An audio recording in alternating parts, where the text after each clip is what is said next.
Welcome back, ladies and gentlemen, to another episode of House of the Dragon by Story Archives. I'm Mario Busto alongside the other host, Zachary Newton. Welcome back. We're back with episode 4. There's two different titles here. HBO is titling it The Red Dragon and the Gold, while IMDb is titling it A Dance of Dragons. And for the book readers out there, I know that one is a famous scene name. Not that this is a spoiler pod, because we don't know what's happening next episode, but we got an action-packed one, and indeed, we pretty much got like the Targaryen house sigil of a battle here. There's a scene there's a moment in the episode where Sunfire and Meleys are fighting in the air, and they're spiraling in a circle, and it reminded me instantly of the Targaryen sigil that has like the dragon in a circle type of thing. Yeah. We got an action-packed one. I wasn't expecting this plot twist, but a lot of things that they kind of just hinted at earlier in the season came into play in this one. Specifically, remember that late night session where Cole is in Aemond's room and they have like the map of Westeros out on the table? Yep.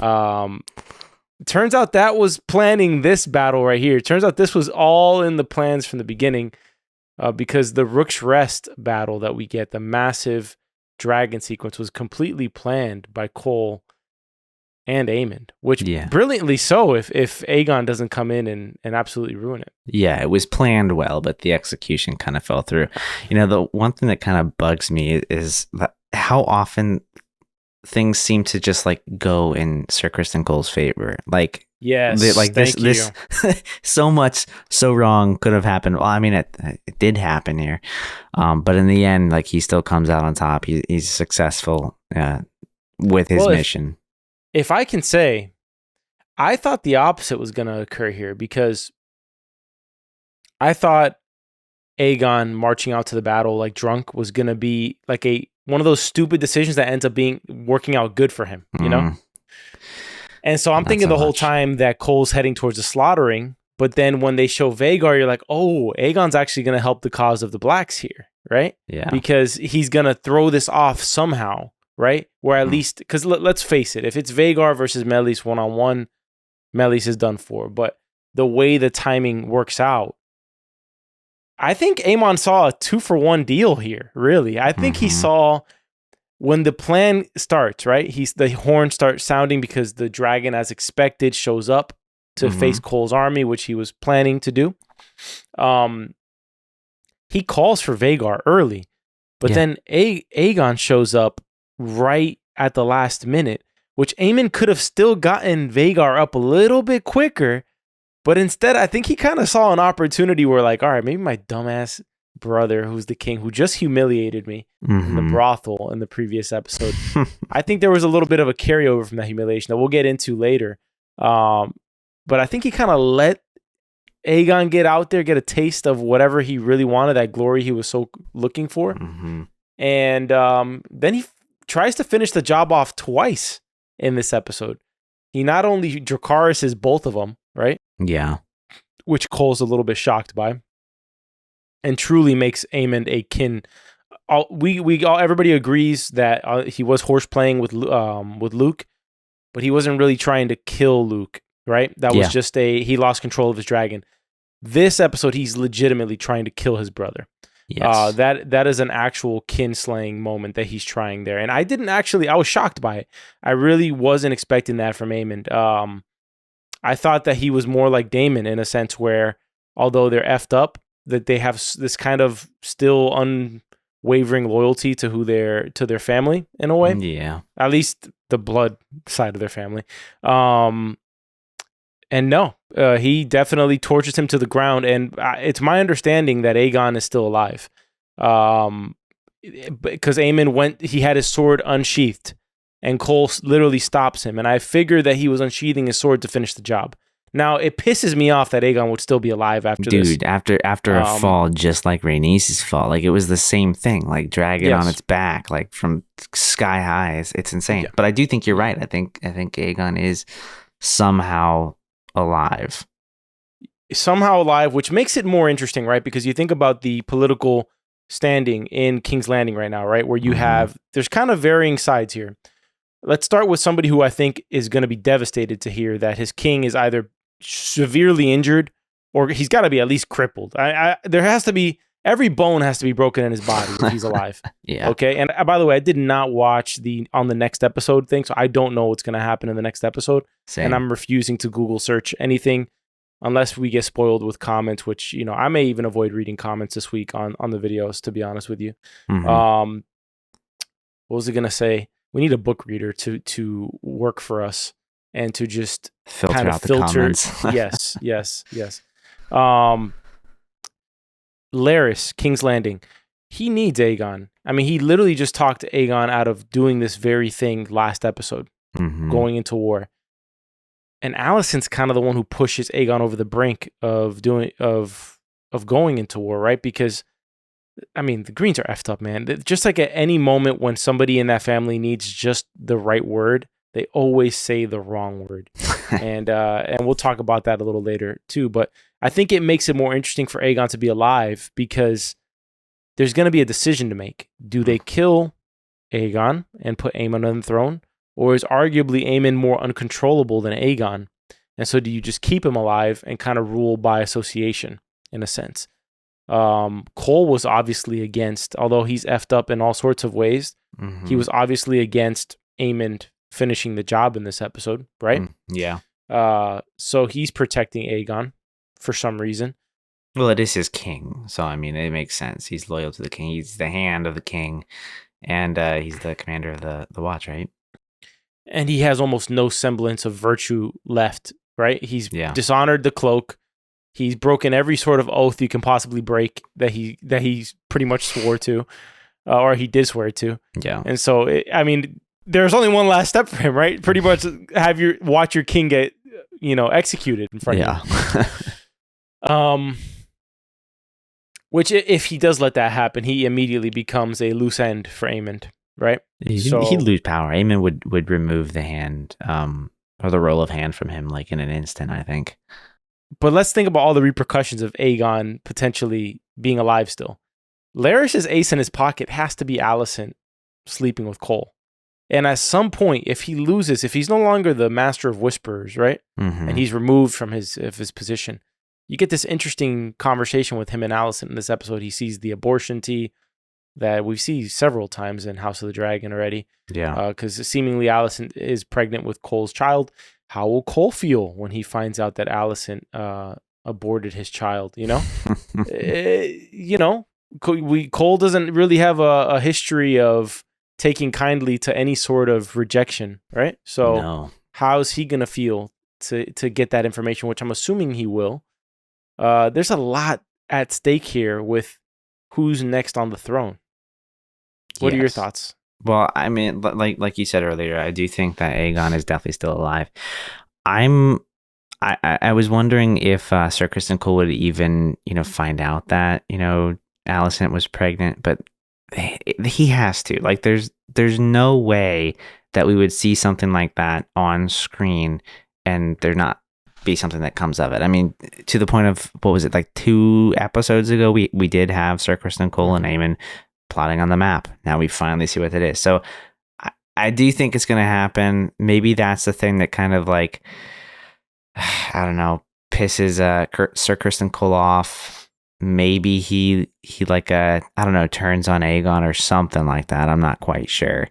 But I could definitely see that being a very pivotal moment that helps somehow Aemond ascend to the throne. There's, although Cole's pretty much marching his way through the Crownlands in this episode, right? We start the episode finding out that he has pretty much tripled the power of his army by taking over the castles of Rothsby and what's the other name? Rothsby and I have it here somewhere. These names are lost on me. There's so many. Yeah, hold on. He took over the castle of Rosby and Stokeworth, right? Without siege. And then he actually has a battle at Darkland, which is Sir Stefan, one of Rhaenyra's council members, his father, right? That's the guy who goes with her to King's Landing and dresses up as one of the clerics. And he's sitting on the steps in the last episode. That's his father who gets his head chopped off by Sir Criston Cole in this episode. They're the only house that put up a fight But once you see, that the battle's lost, you pretty much have no choice but to raise the flag, unless everybody wants to die there. In these conquests, although he was successful in Rook's Rest, because if you lay the chess pieces out on the field, there's a dragon dead on both sides. Aegon may be alive, but Sunfire's has to be dead. If we come back next episode and Sunfire's still alive, no, I lose a little bit of interest in that sense. Come on, we lost Rhaenys, Melis, and you get to keep Aegon, Sunfire, Aemond, and Vhagar. Give me a break. Yeah. So I'm assuming Sunfire is dead here. So there's one dragon gone from both sides. Mm-hmm. All this battling over here kind of gave Daemon the time he needed to amass an army and create a foothold over in Harrenhal. However, this is kind of what I want to, talk about. Yeah. He's doing it in a controversial way. He's going to screw over the Tullys. He's going to do this alliance with the Blackwoods that essentially is going to be going over the head of the Tullys in order to put together these 40,000 troops. I think they said was the number or something like that. Mm-hmm. It doesn't go well in Game of Thrones history to sort of screw over the Tullys in any sort of way. So could this be similar to Aegon's mistake, where Daemon now, he actually had more time than he thought. He probably could have gone to visit with Tully, done what he needed to do, do a marriage alliance, do whatever he needs to do to secure those troops. And now instead, he's kind of screwing over the people who are in charge of that area. And we'll see what the repercussions of that are. He does get the prophecy last episode from Alice Rivers, who's the witch that we're introduced to in this episode. Mm-hmm. Perhaps the culprit behind all of the fever dreams that Daemon is having in this castle. And she does tell Daemon last episode that he's going to die in this place. I honestly couldn't make sense of what was going on in the Daemon storyline here. I couldn't tell if he was dreaming everything, or if he was being drugged, or if this castle's truly cursed. Yeah, I kind of thought it. I mean, I thought the castle was just cursed, and these were just visions that he was seeing because he was in this place. But it doesn't seem to be affecting anybody else right now. At least that's the way that I'm watching this right now. It wasn't until we saw that witch woman that I thought he might be getting poisoned or something like that.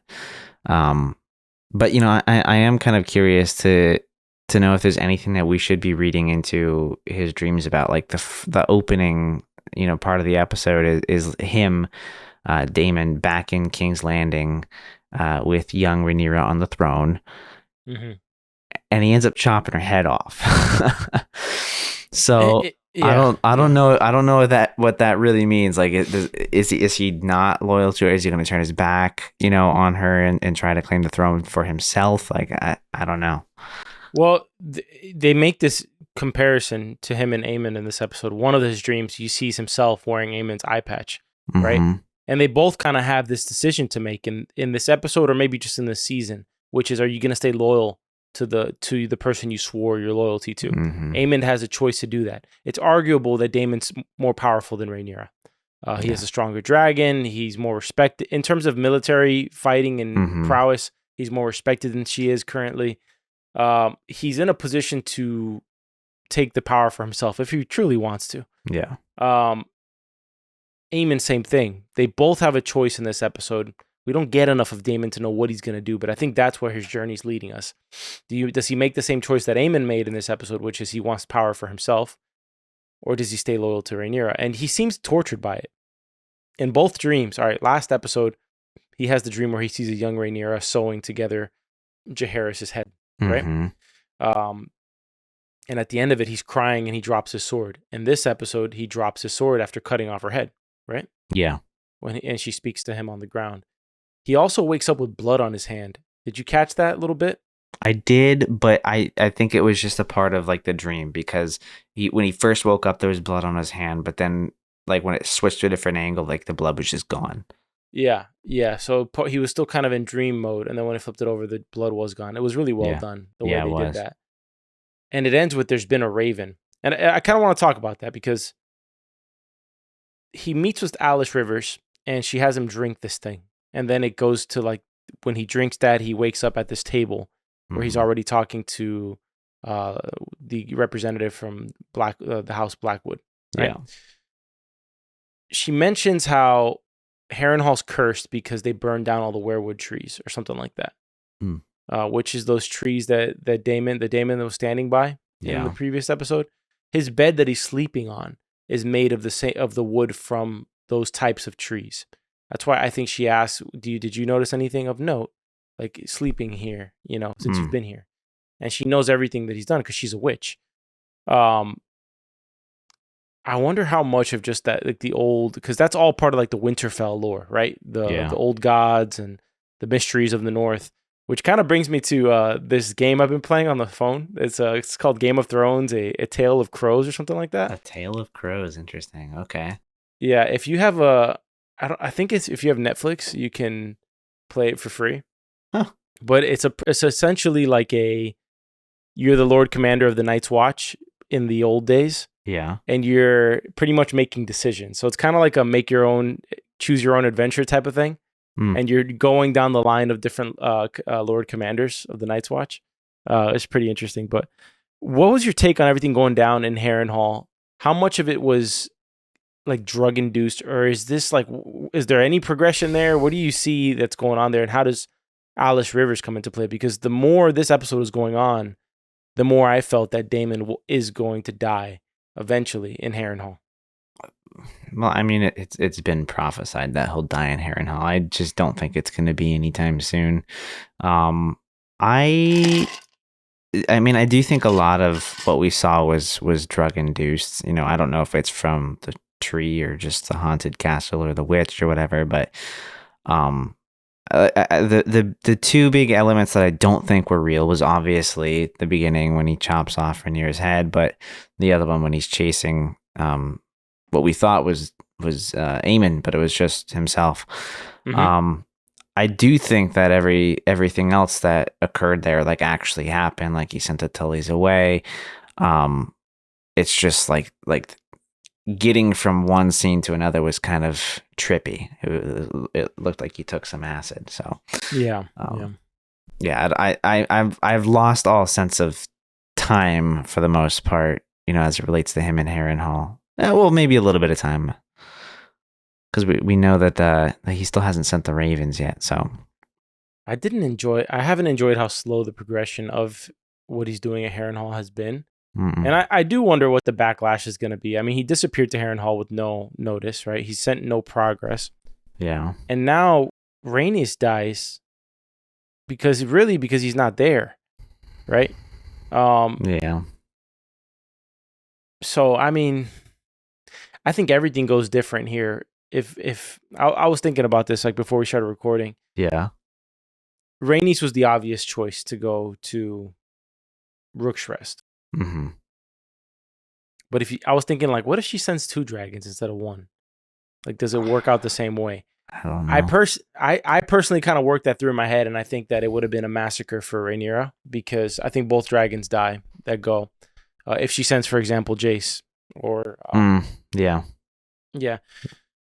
So the reason I thought that was because I don't know if Aemond makes that same decision to delay going to the battlefield if there's 2 dragons there. If there's 1, he's like, okay, we're good. But he knows that Vhagar can be taken down with 2. So he's got to at least have Aegon's dragon being used as like bait in a sense, right? Yeah. So I think even if Daemon was back, I think the only scenario where they win that battle is if Daemon's there because of his dragon being as big, or actually probably the second largest compared to Meleys. Yeah. Right. Yeah, I mean, if Caraxes and Meleys were fighting Vhagar at the same time, it's possible that they could win. But the thing I had not realized is how freaking massive Vhagar is. Like it's a lot larger than I thought, and the actual size comparison between him and the other dragons, like even Meleys, is so much more than I expected. So I don't know. About one pet peeve I had in this episode, and I've had with Vhagar for a while? He's lazy, or is it the ropes all over him? No, it's this. How many times is Vhagar, the biggest effing dragon in the realm, going to sneak up on you? Yeah. Think about it. Nobody saw Vhagar leaving King's Landing. Nobody saw Vhagar laying down in the forest here. I mean, he is the biggest dragon. He is pretty much like, an aircraft carrier type dragon flying through the sky. They already know Sir Criston Cole's making movement there. So you're telling me they didn't get word that Vhagar was laying in wait? Not just that. She doesn't know that Vhagar's hiding behind the castle. You get me? Like, how many times is Vhagar going to get the sneak attack? He's the biggest dragon. I don't think he's allowed to get away with that. That also happened when he killed Luke. He must have went at night. Came out of nowhere. He must have flown there at night. That's the only way to have snuck over there. I mean, it very, very well could have been at night. I mean, once he was down on the ground, though, like the camo was, I'm not going to lie, the camo was pretty good. Yeah. I get it. But, my issue there, I had another issue too. Why on earth, if Melis perfectly pretty much played the situation with Vhagar and Aegon, and his dragon got, torched to smithereens, and for all she knew, Aegon was dead, right? Why on earth? She was about to get away. She could have flown back to Dragonstone, gotten reinforcements, said, we need all the dragons now. Everybody mount up. I thought she was gonna do that too. I thought she got away and that's where she was about to head, but she didn't end up doing it. So that was one of my biggest issues with it. Was like she could have just flown to Dragonstone, emergency meeting. Everybody, get on your dragons right now. We either win this war right now or we lose this war. And you limit casualties. That's what everybody wants to do, right? In this episode, they want to limit casualties. You go all out on the battlefield right here. Rhaenyra's dragon, Jace's dragon. You got Laena there. Everybody, you got 4 dragons versus 1, pretty much, because Sunfire's dead. Yeah. So that talk about Rhaenys making 2 stupid ass decisions in this series so far. One, not torching after she killed thousands of civilians in that hold, okay, who were also being held there against their will. After she killed thousands of them, she didn't burn the people who were responsible for those thousands of people being locked there, including her being taken there, right? 2, just fly across the freaking ocean, which is right there because they already laid out the landscape. That they were pretty much like a short flight away from Dragonstone. You fly straight there. You mount back up, you take out Vhagar, you say, hey, Aegon might be dead now too. And you end the war right there. And that's it. It would have been very smart. But she also kind of seemed, I don't want to say suicidal, but very depressed with her relationship. So I don't know if that depressed with her relationship with what? With her husband. What is she depressed about? She just seems unhappy with him throughout this whole episode. Disappointed in decisions that he's made, the fact that he's going back out to, fight in a war. Like, she just kind of seemed done. Like, she gave up a lot of her cares in this episode. I couldn't disagree with you further. I think it was more just a sense of duty to not leave the battlefield, rather than anything else that took place. I kind of get what you're saying, but Corlys does come to the council and save the day. We see Rhaenyra's council. It's rudderless, as Damon describes House Tully as a fish without its head. That is Rhaenyra's council before Corlys shows up, until an actual leader shows up to the table. Yeah. So I thought she was fine with him. I think the only time she had an issue with him was we find out a bit more about Alan, the captain who saves his life. Yeah. At first, I'm thinking to myself, why is Rhaenys flirting with this guy in front of her husband, in front of the whole crew? That too. It was a little weird. And then I'm like, oh, okay, Alan is Corlys's bastard. So that's the deal here. We don't know who the mother is yet. No. But, Alan, I guess, is a potential Lord of Tides, right? Yeah. He's a potential runner for that, or his brother Alex. His brother Alex seems to want power more than he does. So maybe that's what occurs here. So we know Corlys is concerned about legacy and perception. Yeah. Will he, now that he's lost his wife, how is he going to be acting after this episode? Is he going to be pissed at Rhaenyra? What is his take here? Does he now want to kind of secure his line, with Alan, I don't know.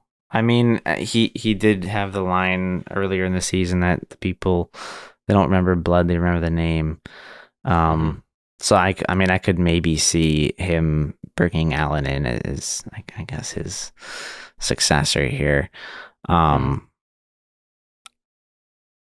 don't think that he's going to like turn against Rhaenyra. Like I think he's really on her side. I mean, after all, they all are.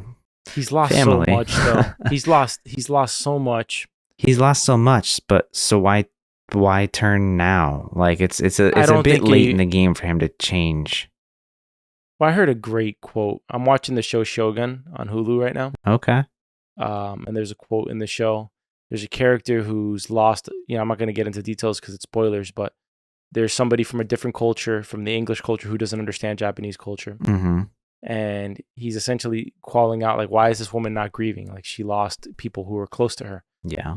And he's pretty much corrected it. And he says, when somebody is grieving, they have like a responsibility to carry on the fight of the person who was lost, And so I feel like that is what keeps Corlys on Rhaenyra's side, right? Rhaenys died for the cause of Rhaenyra being on the throne. I think he will die with the honor of fighting for that same thing. He's not going to turn his allegiance now, especially after his wife, who, if you saw any sort of functioning, healthy couple in this show, you would have to say it's probably Corlys and Rhaenys so far, right? Out of all of the other couples shown in the show, yeah, they were the best.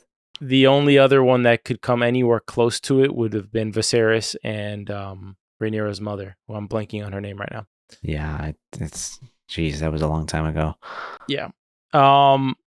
We kind of knew. I mean, I knew Rhaenys was going to die when she went to that battle, because if we're doing like simple, like put yourself in George R.R. Martin's seat. If you're telling a story, if Vhagar and Sunfire die in that battle, the war is over. The war is over. Yeah. You have pretty much all these dragons versus like a couple more baby dragons, and there's nobody left really. So the war is over. So you knew Rhaenys had to die, which is, I was thinking as I was watching this episode, this is why, like, the love and hate thing with Game of Thrones is that this is an incredible battle sequence, but I don't really want to rewatch it because a character I love died in it. I know. So there's very few moments in Game of Thrones where the battle is good, and also you want to watch it because, the people you love survived. Yeah. So that's why probably the Battle of the Bastards is like the most rewatchable. Dude. Oh my God. Yeah. Such a phenomenal episode. That and Hardhome from Game of Thrones is probably the other one. Okay. Which is the episode where the Night King hits Jon Snow with at the dock when he's floating away. Oh, I know what you're talking about. Yeah. Yeah. Anyways, so we got dragging down Vhagar. Do you think Vhagar's even injured? Like, is he even somewhat wounded from this fight? Because he got scratched pretty hard. He looked wounded. I feel like Melee's did a pretty damn good job of messing him up a bit, but I mean, clearly not close to enough.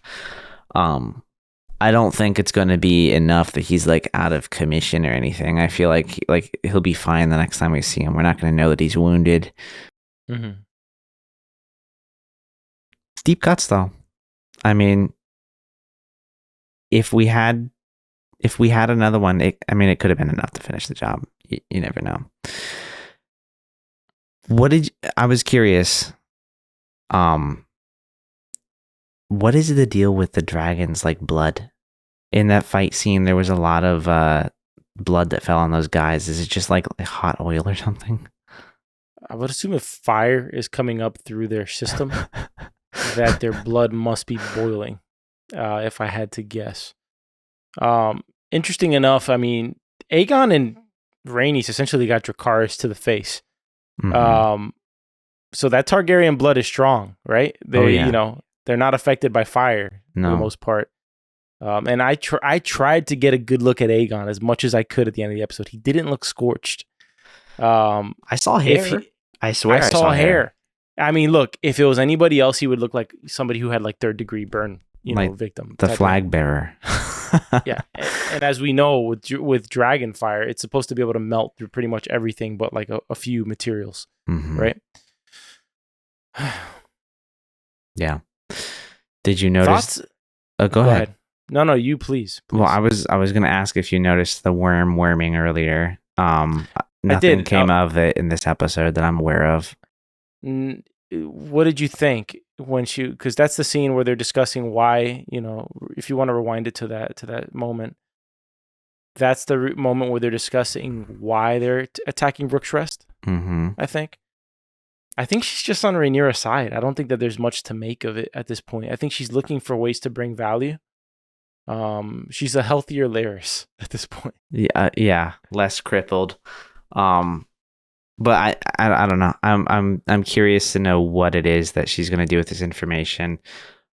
And I could maybe see a scenario here where, Daemon comes back and she becomes more on Daemon's side than Rhaenyra's side. No, I could see it.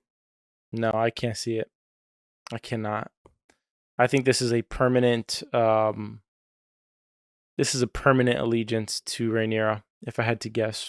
Why do you feel so loyal? I mean, I know she let her go, but Rhaenyra let her go on Daemon's word.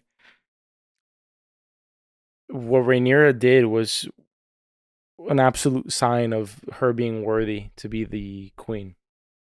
2 things that she's done so far that make her worthy. Enough to a point where Alicent should be petitioning for her to be the ruler. She went to King's Landing at the risk of her own life to go and try to make peace, right? So she risked her life in order to try to make peace. She lets go of Myseria, who she didn't have a need to do it. She doesn't know who she is. She wasn't there for Daemon's word. She's more of a threat. This is a woman who pretty much allowed for so many negative things to occur here, right? Yeah.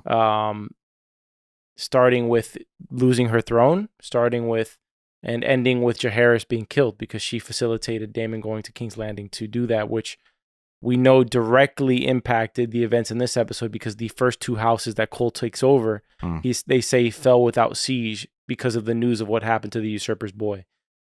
So that's immediately having an impact. So even in doing that, she sticks to her word. So I think she's proven like her leadership ability. Yeah. In a way that Aegon obviously hasn't, and we can talk about Aegon now after this. But I mean, Rhaenyra even goes so far as to volunteer to go into battle, which she would have died if she had gone into battle, 100%. Yeah. So, yeah, thoughts before I move on to Aegon's desperation and Aemond's humiliation. Aegon's desperation and Aemond's humiliation. No, I think it's a pretty good argument. I mean, if I were, I don't know, an individual in this world, I would definitely want Rhaenyra as queen versus Aegon. I mean, she does seem to be a hell of a lot more fair, a lot like Viserys was. So, I guess I could understand her loyalty there. Well, there's just an utter disregard for Viserys in the Greens. I mean, Aegon smashes his, the little figurine, the castle, the literal King's Landing replica that he was building all throughout season 1. Oh yeah. Right? He essentially destroys his own kingdom. That's kind of like the metaphor there, that Aegon's destroying his own kingdom when he's just blasting it to smithereens after his son is killed. Even in this episode, there's a little scene where Alicent's playing with the dragon figurine that seemingly was carved by Viserys as well. And she drops it and it crumbles on the ground. So the only person right now who's fighting for anything that Viserys left behind, any sort of legacy, the 80 years of peace, right? Is Rhaenyra. It is, yeah. Yeah, absolutely. So we'll see if she's able to be victorious here. And I think Daemon's, his character journey's heading towards, is he going to remain loyal or is he going to choose selfish pleasure? And are we all together certain that we're going to get the same version of Daemon when he leaves Harrenhal? Because I think that he might be in a state of psychosis right now. That might be horrifying for anybody to be in front of at this point. I don't think he's that bad.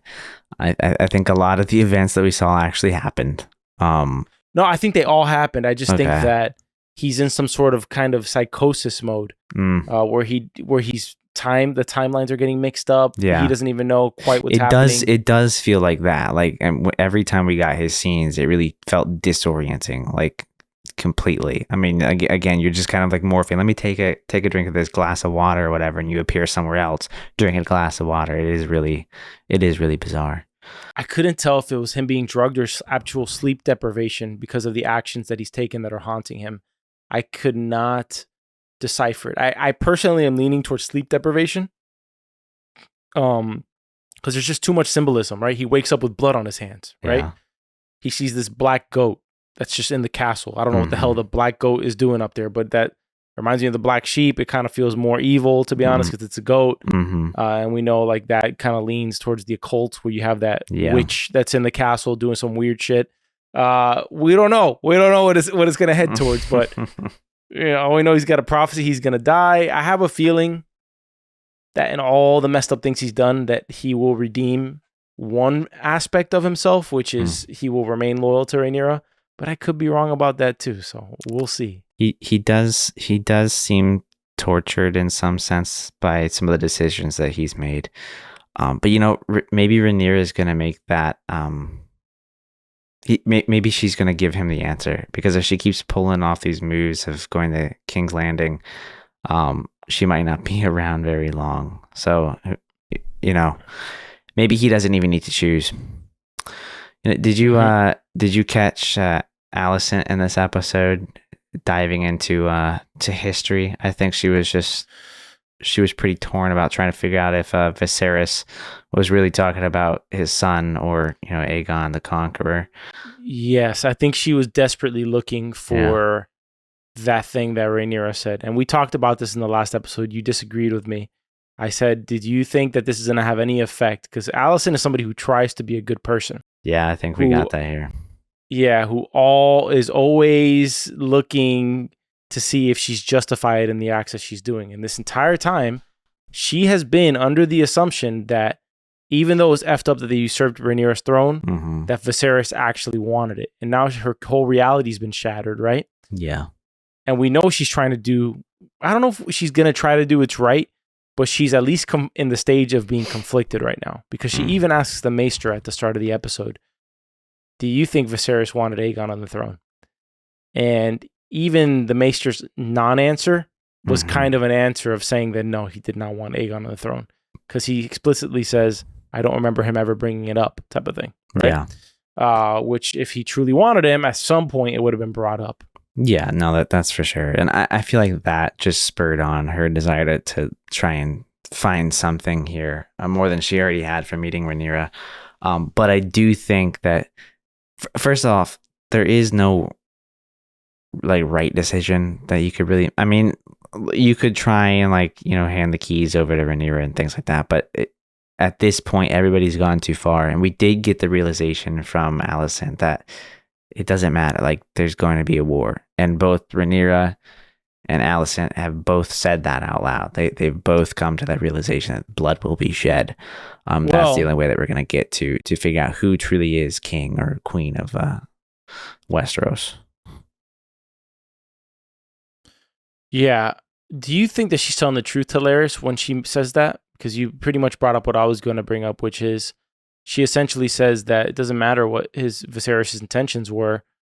It's over. It died with him. And Larys looks at her like with, yes, it sure did. Because I think he was kind of assuming maybe she cared about Viserys in some way. But I feel like she's either torn between trying to make up for what was wrong or just resolving with the fact that this is going to be violence no matter what, because she's not really in a position to change it. Unless her and Sir Criston Cole go through a route of absolution and he becomes, trying to just absolve everything that he's done wrong, but it's a little too late for that, I think. No, I think she was serious. Like, I don't think she was just saying something to Larys just to say it. I truly think that she's come to the conclusion like this is the only way out at this point. Like, she could try to do whatever, oh, hey, we don't want the throne anymore, but it's just not going to happen. Like, it can't happen. And even if they did try to resolve this peacefully at this point, I feel like enough blood has been shed that the people wouldn't want it. The people would want to, fight. I feel like they feel it's like they have to do it at this point. How surprised were you that we didn't get like a foot fetish scene with Larys in that moment? I was expecting something like that to start again, but no. Maybe he's over it.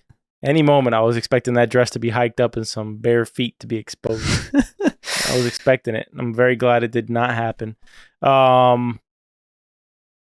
Let's talk about the whole sort of emotional struggle going on. Okay. Small decisions make big impacts in the Game of Thrones universe. And Aegon made this decision to humiliate Aemond in front of pretty much everybody at this brothel. Mm-hmm. Now, it is a little bit alarming to me that the king and the prince are just screwing around in the same brothel as the common people. Like, they're just in a brothel, unprotected, just behind a curtain type of thing. Yeah. You would think that they could just have those women brought to their quarters in the palace, but I guess not. But that's a whole different conversation. Aegon, his whole life, he has kind of nonchalantly shirked the responsibility of being a potential heir to the throne. Yeah. And we see that rear its head in this episode to the point where Aemond, after being humiliated, it seems to have taken a direct effect on the way he's behaving, because he's never behaved like this in front of everybody else. And Correct. He humiliates his brother in front of the entire council, even going so far as to speak High Valyrian, which I don't know if they were drawing a parallel between the dream that Damon has with Rhaenyra speaking and he can't understand her because it's muffled. Mm-hmm. In this scenario, it's not because he doesn't understand the language, but Aegon obviously didn't pay attention in the lessons as good as Aemond did, because when he goes to speak it, he's nowhere near as fluent, right? Mm-hmm. So he seems to understand it, but not be able to speak it very fluently. Yeah. And so he's resolved to kind of just be this limp king. Yeah. And it would be okay if he wasn't insecure, right? Because there's nothing wrong with taking the counsel of wise men, right? Of wise council members who are guiding him in a time of war. But it's Aegon's insecurity that makes him feel weak for listening to wise counsel, right? If he was wise, he would listen to this counsel, and then maybe he would have a different decision to make, and differ from it. But he has all these men. He's pretty much sent his grandfather away, who's the reason why he's on the throne, who probably could have given him a lifetime's worth of statesmanship lessons in a year if he was actually dedicated serious to it. About being king. Yeah. But it's the insecure who cannot handle other people around them being more competent than them in a different area, and that applies to real life too. And it's like the weak leadership that destroys a culture, and right, so he's destroyed his council because he needs to be perceived as strong. He needs to be listened to, and they all do listen to him, but that's the reason they're there, right? Yeah.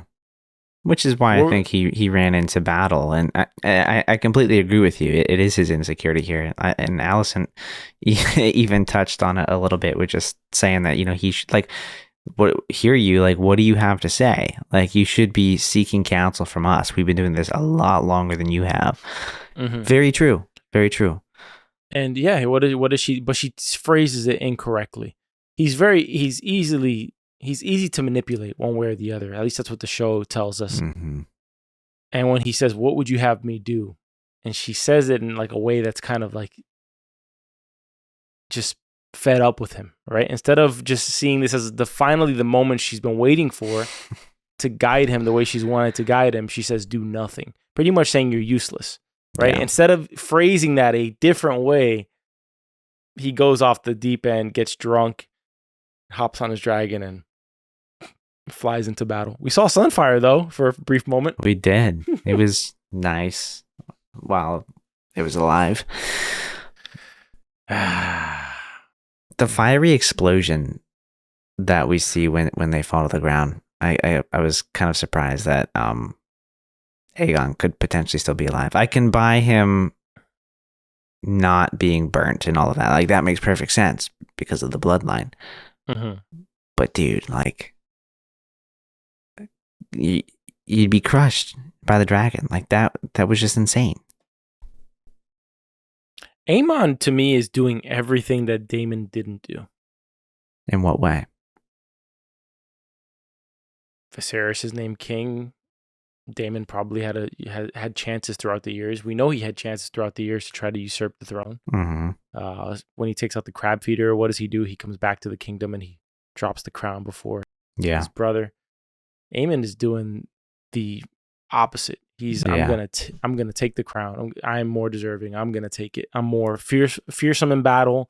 I have a dragon. You know, I don't think Viserys had his dragon died eventually in the show, right? So all of that to say that Aemond is kind of like Daemon 2.0, like doing all the things that Daemon wouldn't do because of loyalty to his brother. Yeah. And I do wonder what happens with Aemond after this. If Aegon is badly injured or if he dies in a couple of episodes, maybe he'll be like Viserys. He just lingers on, he never dies. Just never dies. Oh. But no, something tells me eventually Aegon is going to die. And there will have to be some next steps in play. Maybe we finally meet Daemon from Old Town. Maybe. I will say I was excited for a moment that Aegon might be dead, because I was like, oh, okay, cool. So Aemon's gonna now take the throne, because we've been talking about that for such a long time. Like, it makes a lot more sense to have Aemon on the throne. I still think, even though like he seems to do these things like let his brother go into battle and die alone, I feel like he knows it's for the greater good as well, because he knows he'd be a much better king. And on top of that, Aegon has really pissed him off. Are we certain that he'll be a better king now? I mean, look, if there's something I've learned about the Game of Thrones universe, it's that, all right, and I got to give credit to Alt-Shift-X for kind of bringing this up. In the world of Game of Thrones, kinslaying is like the no-no. Like, you do not kill your own kin. Like, that is the absolute most disgusting, evil thing you can do in this universe. Aemond, if he goes the distance where it's even rumored that he killed his brother. I mean, if you kill your brother, you can kill anybody. That's why I don't trust people who don't like their family. It's because it's like, if you don't like your family inherently, then you won't. How are you going to like someone else if you can't actually like your own family? You know, to a certain extent, unless your family's been horrible to you. But you know, you get what I'm saying. Like, if Aemond turns his back on these people, it's the same thing as the rumor of Rhaenyra killing Jaehaerys. If she would do that to a baby, she'd do that to anybody. So I think that he's going to have this, you know, dilemma of perception, even if he does get the crown. Yeah. Although, I mean, if Aegon just died in battle, I mean, that dragon was pretty wounded from Rhaenys's dragon, from melees. I mean... Well, hold on. You know, Rhaenyra aside, we haven't even talked about this, really. We brought up that Alan is Corlys's bastard, but Rhaenyra side has a trick up their sleeve. They can replace Melees, which is a battle-ready dragon, with another battle-ready dragon in Sea Smoke. Yeah. If Laenor is nowhere to be found and you have somebody of Corlys's blood there, perhaps Sea Smoke will take on another rider. Maybe it's Alan, maybe it's Alex. And now you got that dragon advantage again, you know? Yeah. No, that's a really good point. I mean, they still have the numbers. Like, clearly, it's 1-for-1 at this point. So, now it doesn't seem too difficult for Rhaenyra side if you think about it. No, because Sunfire's dead. I'm assuming that Aegon's side is going to hide the fact that he's, you know, incapacitated, right? They'll create some crazy lore like he fell from the sky and he survived. Aegon the Invincible, you know, something crazy. Aegon the Immortal or some crap like that.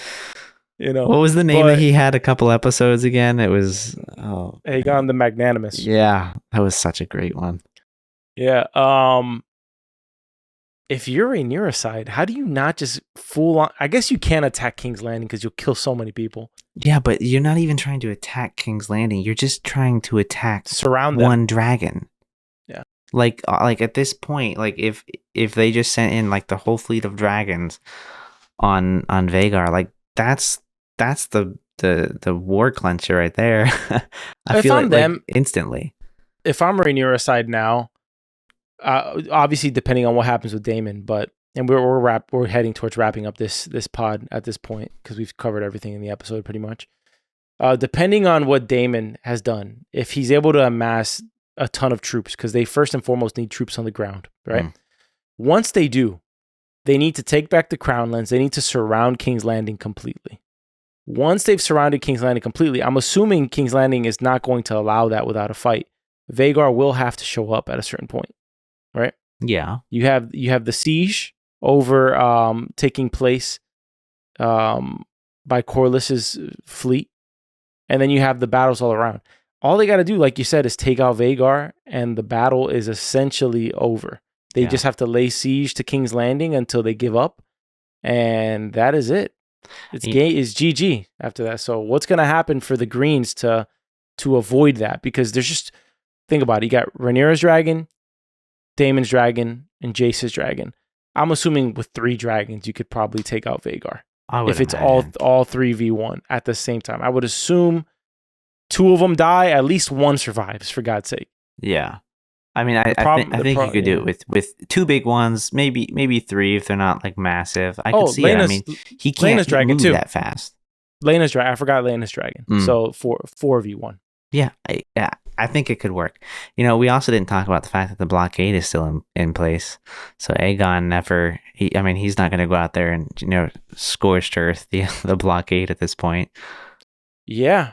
Look, I'm going to be so pissed if a single dragon gets killed by one of those stupid spears. Oh, I know. Dragon spears. I hate those things. I'm going to be so annoyed if that occurs. But anyways, any closing thoughts for this episode before we wrap it up? I mean, it's definitely one of my... I want to say it's like my top favorite episode. I mean, it's definitely better than the one where we've got kids getting, you know, killed on screen. It just sucks that Rhaenys is gone. She was kind of a badass in this episode. I liked seeing some dragon action. I don't know what we're really gonna get with Aegon. I do not think he's dead. I do agree they're probably gonna hide that there's anything wrong with him because they need to appear strong. But I mean, he could be mortally wounded. Maybe he might end up dying in the next episode.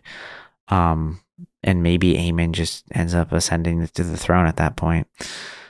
But outside of that, Daemon is still the wild card for me. I think he's still loyal, and you know he'll bring back the troops that Rhaenyra needs. But I also feel like, man, at like any moment, if he sees an opportunity for himself, I feel like he could take it. If it doesn't mean he has to kill Rhaenyra, I think he 100% he would take it. Yeah. I'm not entirely sure about that, but we shall see. All right, let's wrap this one up, huh? All right. You want to get into a few categories here? Sure. Let's start with favorite character of the episode. It's got to be Rhaenys, right? It's kind of obvious. It has to. I wrote it down before she died, though. So after she died, I'm like, it's just got to be. Favorite scene? I feel like this one's a given too in this episode, but maybe not. I mean, obviously, it has to be the dance of dragons, right? It has to be the battle of the dragons. Battle. I think the anticipation of seeing the Vhagar surprise. I was like screaming at my TV, just knowing what was coming. Whenever Vhagar's there, now it'll be a true wild card of what happens battle to battle, because I knew this one was half wild card because I didn't know what was going to happen to Aegon. Yeah. But I did certainly know once I saw Vhagar there, I knew Rhaenys was going to die. I just knew it. Also, the absolute balls on Rhaenys to like see Vhagar and not even be in fear, just like continues to double down on the attack. Oh yeah, that's for sure. Yeah, absolutely. That was the best scene. Was the battle here. How about favorite line? Was there anything that jumped out at you? Not much. There's not a specific line that jumped out at me, but I did like Alicent's jab at Aegon, like the little conversation they were having about how, I mean, he should be the one listening to them. Don't do anything. It was the motivation Aegon finally needed to go do something. I like the little bit of Aemond talking to Aegon and High Valyrian. Oh, that was good too. I forgot about that almost. Yeah. I also liked Damon's line where he says, "House Tully is a fish with no head," or something like that. Yeah. Yeah. I feel like that's so foolish. What Daemon did with the Tullys. Well, he's assuming that Cole is marching straight towards him. Maybe look, I'm assuming a raven has to arrive before he does something stupid, right?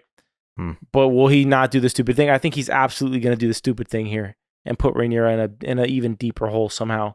I just don't know what it's going to be, to be honest with you. It's hard to know.